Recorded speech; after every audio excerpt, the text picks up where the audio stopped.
Hey everyone, so today we're going to cover what the easiest way is to propagate strawberries. Now, there are technically three ways. One is the one today that we'll be going over, where you're using runners, which are, let me show you, these little plants that you might see coming off of your main strawberry plant.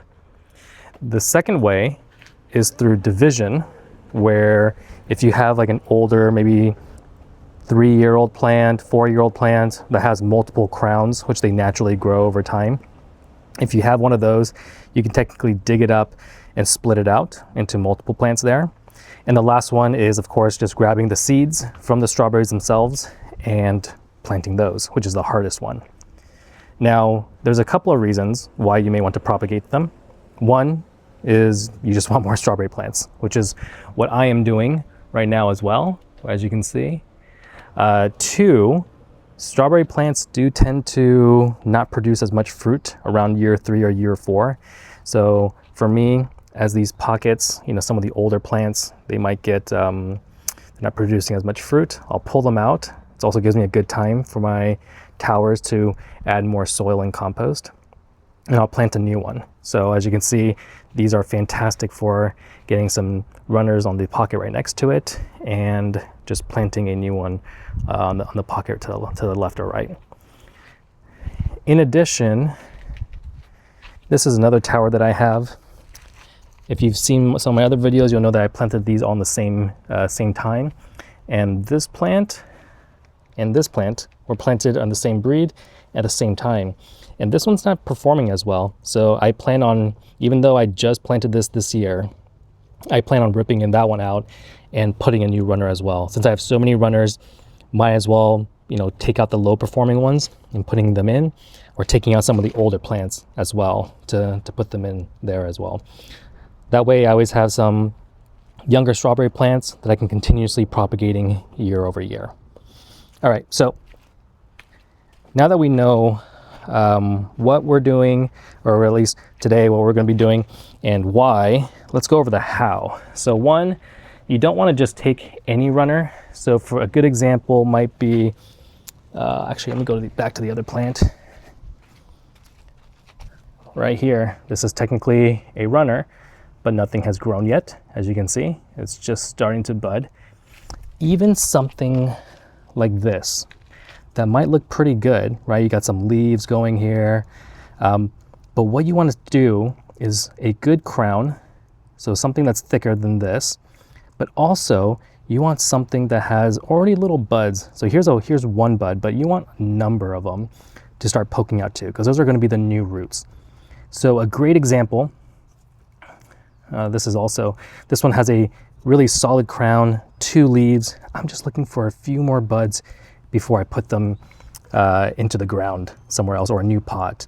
And the reason why you want to do that is because you want to make sure that it's already ready to be growing, because if you put it in too early, there might be some rot on the plant as it's touching the moisture in the ground.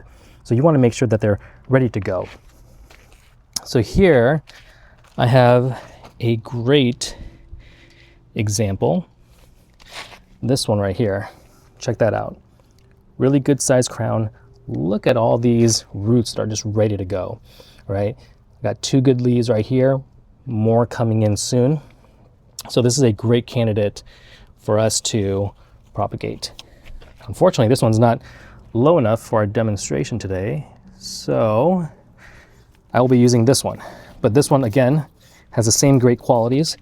You've got 2 great leaves, multiple roots just ready to go, and multiple leaves ready to go as well here as well. So the idea is, all you want to do is have the runner touching the soil. And the thing is, if you can have it stay there on its own, fantastic, but most of the time it moves on its own, or maybe blows away, or so you can do whatever you want. I like using toothpicks. So there's 2 ways that I like to do them. One is I can just break them, but don't completely break it in half, just enough to kind of almost create this U pattern. So you're almost like creating a staple. And what I can do then is use that staple to kind of pin it to the ground. And all you need is to make sure that it's touching soil that has some moisture, and that's one way that I use it. Another way, if you have something that is moving a bit more than you would like, is I'll use 2 full-size toothpicks, and I'll kind of create like an X pattern. And that's another way as well, if you need additional support to keep it down on the ground. Now, after you have it touching there, you just maybe add some water. In about a week, you should notice that the roots are now firmly holding on to the soil. And I would make sure that you keep the runner intact until about 3 to 4 weeks.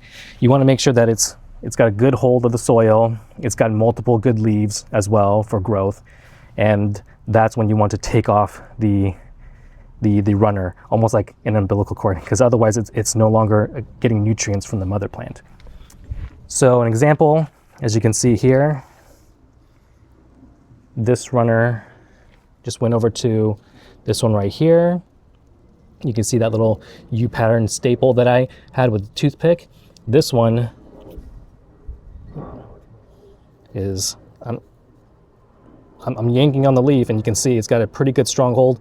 It's only been actually 2 weeks though, so I'm gonna give it maybe another week or two. I wanna make sure that it's strong enough where it's actually able to absorb the nutrients from the center, so I don't have to nurture this one as well. Same thing as all the ones up here. I plan on creating additional pots so I can kind of give to some family members, but same idea. As you can see, there's the toothpick staple that I have right there, and these are also 2 weeks, and they're pretty firmly attached to the soil. So once you have multiple leaves like this one, make sure you give it some time so that it can actually develop the roots. Probably give them about 4 weeks, and then I will snip off the runner so that it can continue on from there on its own. So hopefully that's really helpful for you. Let me know if you have any questions, and have a good one.